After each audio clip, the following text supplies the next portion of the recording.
us playing games, sipping shine. It's the nectar of life, a twisted soul where horror doesn't end.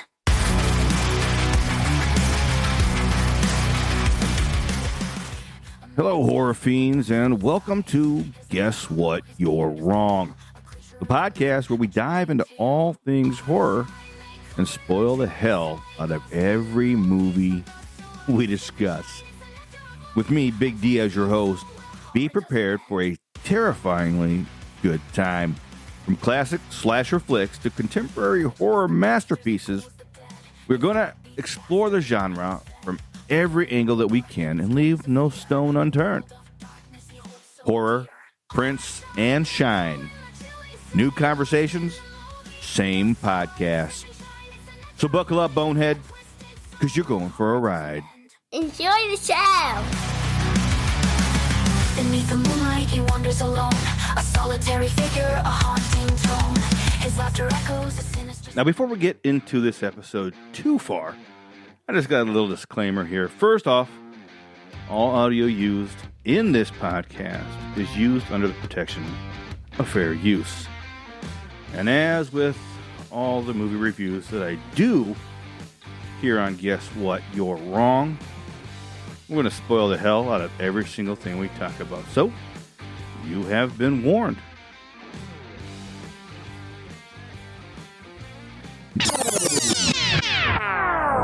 Hello and welcome back to another square-headed ass episode of Guess What? You're Wrong. And as you can see from this picture, where am I at? Here. In this episode, we're going to delve into the depths of cinematic horror today. That's right. We are dissecting a true classic, James Whale's 1931 Frankenstein. Look at that, baby. We always got, what's going on over here? Hold on. I didn't even check this. Woohoo! Billy Reed's in the house already. Marcus Chapman, too. What's going on, brother? So as you can see, we got Boris Karloff in all of his glory over here beside me tonight. Now, this movie actually holds 1931. Boy, I wasn't alive back then. I'm not Santa, but, it holds some when I was a wee young lad back in the day, watching on Saturday afternoons after cartoons, they always had this creature feature stuff going on. Frankenstein was one of my first movies, boy, when I was 7, 8 years old. I don't know. After watching cartoons on Saturday, Frankenstein was one of my introductions along with Godzilla and such. Love me some Frankenstein, baby. But this is a classic. Let's pop over here to, I don't even have this up. I can't believe I don't have this up. Let me see. I wanted to pop into Frankenstein 1931 for the omnibus so we can get some information on who did what and why and all that good stuff for Frankenstein here. Maybe I can even share the screen. Hold on. Where's my StreamYard? Maybe. Yeah, here we go. Let's share the screen here. So, am I sharing the screen? I don't know if I am. There we go. I am sharing the screen. Look at that. So, we see that it was directed by James Whale, written by John L. Ball. Now, we know that this book was written long ago by Mary Shelley some time ago. This movie just stars Colin Clive, May Clark, and Boris Karloff. That's right. So, this is a spectacular friggin' movie here. Who we got? Never have been much into horror movies. Classics are a different animal. Yeah, that's right, Richard. Some time ago, I decided I was going to dive into a lot of these classics here. I started in the 20s. We did 4 episodes from the 20s. I've already done 1 episode from the 30s. This is the 2nd episode from the 30s. Over the last few months, the whole thing's been kind of kerfuffled with my episodes coming out and that kind of stuff. But I am doing this one here. I'm getting it out. It's the day after Christmas. Let's go. But I know it being the day after Christmas, I hope everybody had a good Christmas, a good safe Christmas. Didn't drink too much, didn't eat too much. I hope you got everything you deserved. But let's get into. I did write actually. Let me pop this up here because I did actually write a script for this one. I don't know how much I'm going to stick to it, but let's see. I can't really read what the hell I wrote here. Let's see. So we dive into Frankenstein here now. Before we dive into the terror, let's set a stage for this, okay? This isn't your typical monster movie, right? Frankenstein emerged from the pre-code era. That's the time before strict censorship of the Hays Code. Now, if you don't know what the Hays Code is, go look it up because this is before you could actually do smoochy on the TV screens back then. So this meant that also in this movie here that filmmakers they had more freedom in this movie to explore the darker themes. Excuse me. Darker themes, and they were able to push boundaries and really delve into the gray areas of human existence. And boy, does Frankenstein do just that? I'm telling you, with this here. Let me see here. Truman's son, welcome back, brother. It's good to see you too, Toby. What's going on, brother? Jeff Singleton. I got a mail call coming up here pretty shortly because I got a box of stuff from Jeff Singleton that I'm going to be delving into pretty soon as well. Now, Frankenstein at its core, it's a cautionary tale, right? It's about the dangers of unchecked ambition. Dr. Frankenstein played with a chilling. He played with sons of stomach. Dr. Frankenstein, who's played with chilling intensity by Colin Clive, isn't just a mad scientist, right? He's a man consumed by a God complex, right? He's driven to defy the natural order, to create life from lifeless parts. Now, but his creation is a grotesque masterpiece cobbled together from stolen body parts, and it quickly spirals out of control. Now, of these stolen body parts, if you've ever seen this movie, you know that he's got this sidekick, Igor, and he wants a brain. And they've been watching this college professor that has the perfect specimen of a brain, and they're comparing it to the brain of a common criminal. And now Dr. Frankenstein wants this perfect specimen of our brain because he's putting together. He wants this to be the perfect. He wants to play God, and he wants to make the perfect specimen of a person that he's building here. Now, Igor goes to steal this brain, fucks things up, of course, knocks over the jar that's holding the perfect specimen, breaks it, shatters it everywhere, and guess what happens? He is stuck with Daniel Stevens' brain. That's right, the criminal brain. That's right, baby. Got you there. Now, as he gets the brain back and he starts putting everything back together, right? There's a whole kerfuffle. Things just going on here. Here's where things get really fascinating, though. The creature that is brought back to life, played by the legendary Boris Karloff, isn't just a mindless beast, right? He's intentionally curious. He's curious. He's childlike. He's innocent. You know, he's an innocent that's being thrust into this world. This world fears and rejects him. Simply because of his appearance.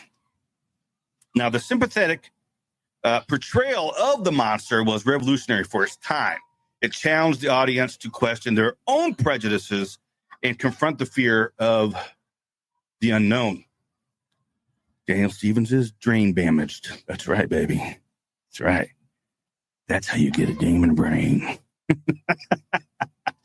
So when we look at what's going on in the movie at this time here, then with this, he's brought back to life. It's alive. It's the most quoted part of any movie ever made, along with "No, I am your father."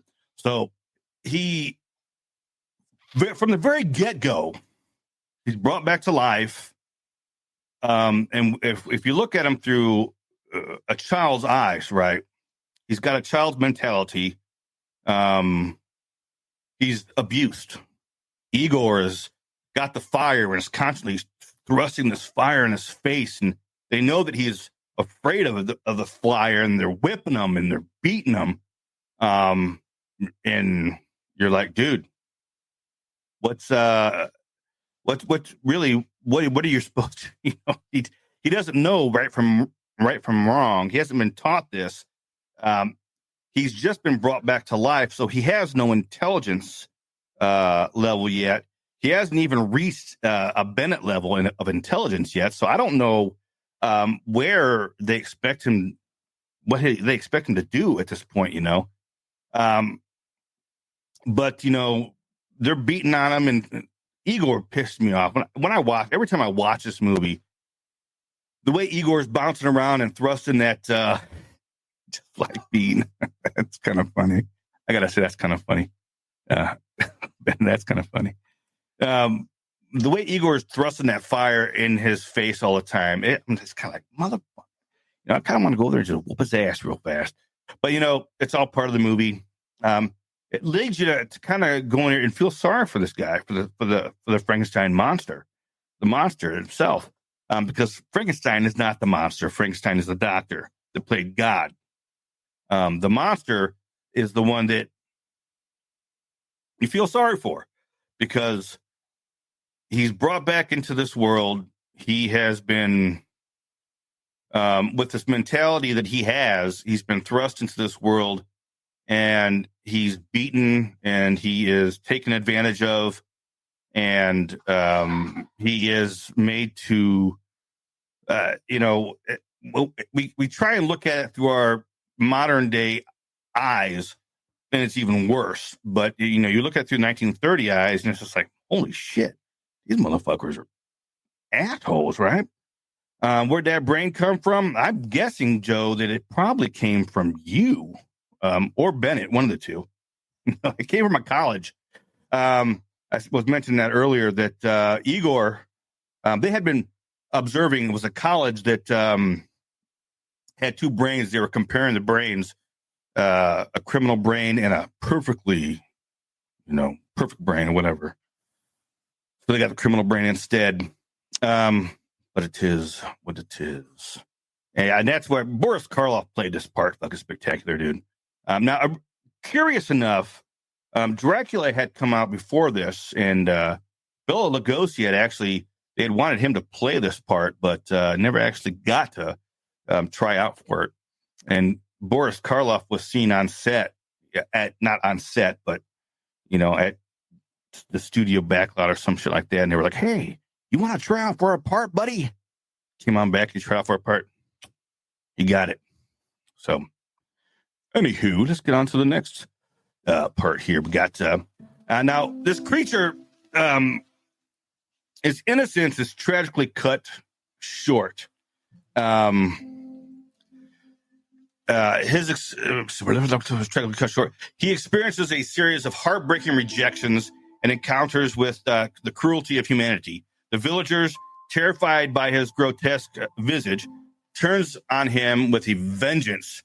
Driven to desperation, the creature lashes out, leading to a tragic chain of events.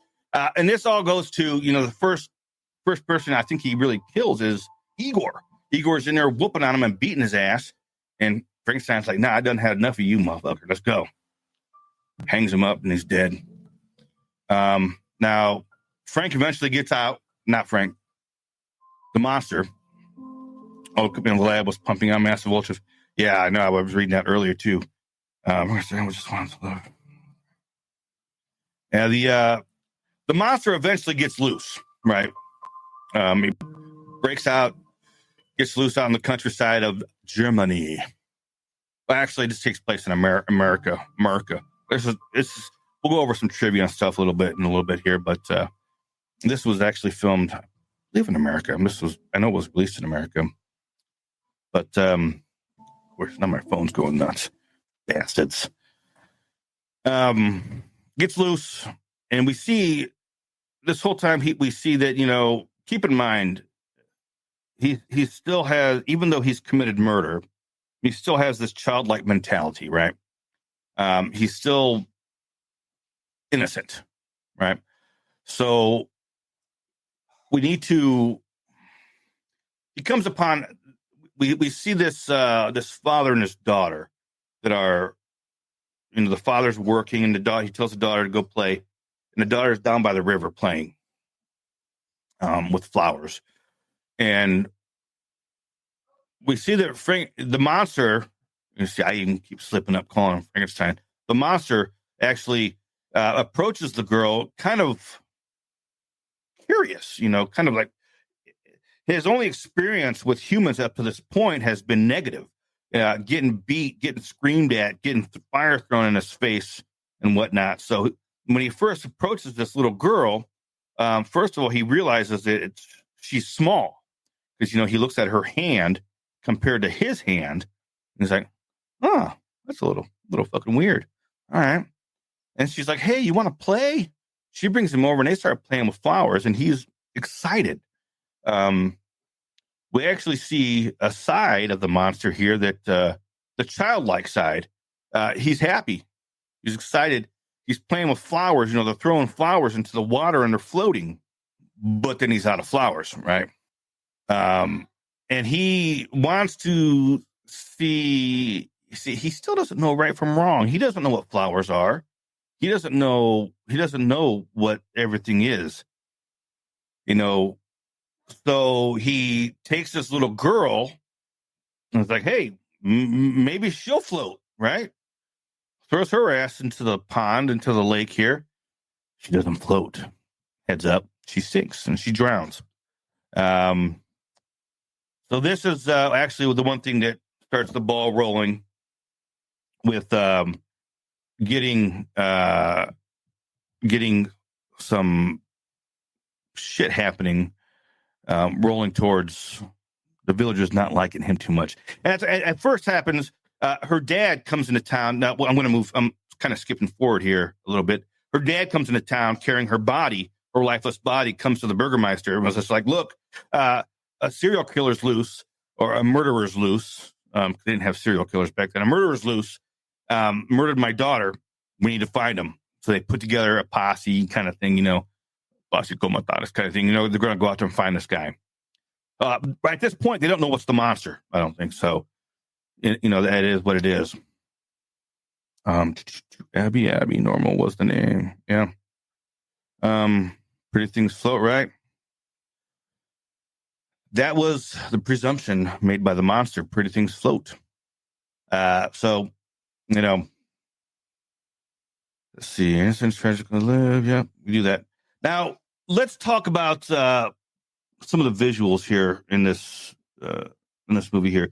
Director James Whale. Now, we're going to get into, he was a true master of his craft, right? He utilized German expressionism, the techniques to create a truly unsettling atmosphere. Now, think dramatic lighting, distorted sets, and those iconic elongated shadows that seem to dance across the screen.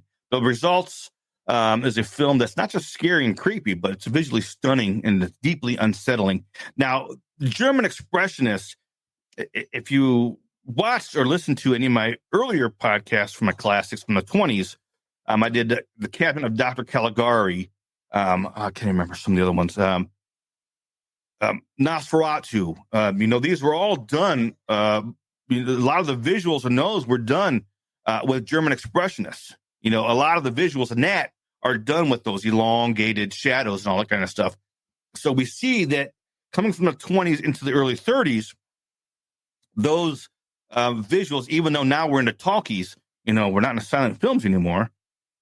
Those visuals that we have that worked in the 20s to create those creepy, horrifying visuals in movies are carrying over into the 30s because they work, right? Why wouldn't they work? Because they're fucking spectacular, baby. Let's see here. Now, Frankenstein, it wasn't just a horror film, right? Where am I? Okay, yeah, right there. It wasn't just a horror film, right? It was a reflection on social anxieties. The creature, an outcast, a product of scientific hubris, mirrored the fears and prejudices of the time. It spoke to the anxieties of the Great Depression, the fear of the unknown, and the dangers of unchecked progress. Unchecked progress. A lot of the fears that we still live in with today, right?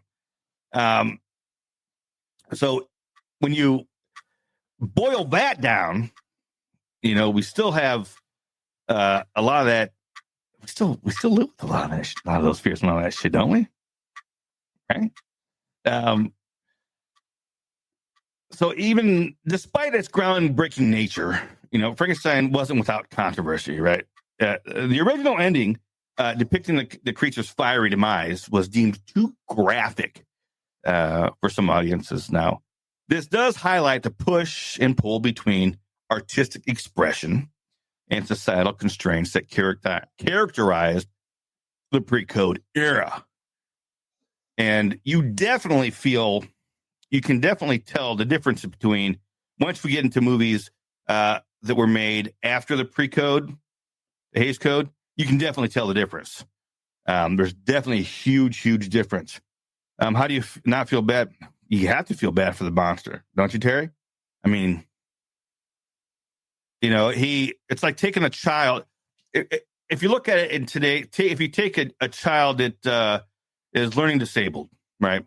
A mentally ill child that has mental issues, not able to learn like other children, maybe has the intellectual capacity of a 2-3-year-old, and you unleash him in the world, right? And an adult body, he doesn't know. The child doesn't know right from wrong, doesn't know the differences of anything. But the child goes out into the world and does, reactionary, for whatever reason. The child's out there. How do you not? It's going to happen. Stuff's going to go wrong. Things are gonna go wrong for this child. That's why these children should be protected, and taken care of. It's not. It's just not. It's not just up and let go. Marilyn Harris. That's the one that played Little Maria. She was the one that got thrown into the water.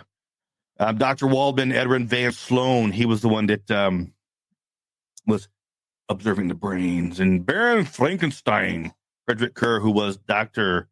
Henry Frankenstein's father. And it's odd because in the book, Mary Shelley's book, his name is Victor Frankenstein. They changed it because they thought that Henry was a little bit more American. Kind of cool, huh? I'm going to head over. There was something I was reading interesting here earlier about this. I'm going to look it up here. Yes, I do. I'm going to read it directly from the Pedias. So 1931 American Gothic pre-code science fiction horror film directed by James Whale, produced by Carl blah blah blah, and adapted from the 1927 play by Peggy Webling, which in turn was based on Shelley's blah blah blah or the Modern Prometheus. That's not what I wanted to read. What the fuck? I thought I read something here earlier that I thought was interesting. Maybe not. Frankenstein was also inspired by The Golem, a surreal novel based on Jewish folklore, and its film adaptation, a silent horror film where, that was one movie that I wanted to cover as well here, but I didn't. Actually, I think I have Golem on my list as well, actually.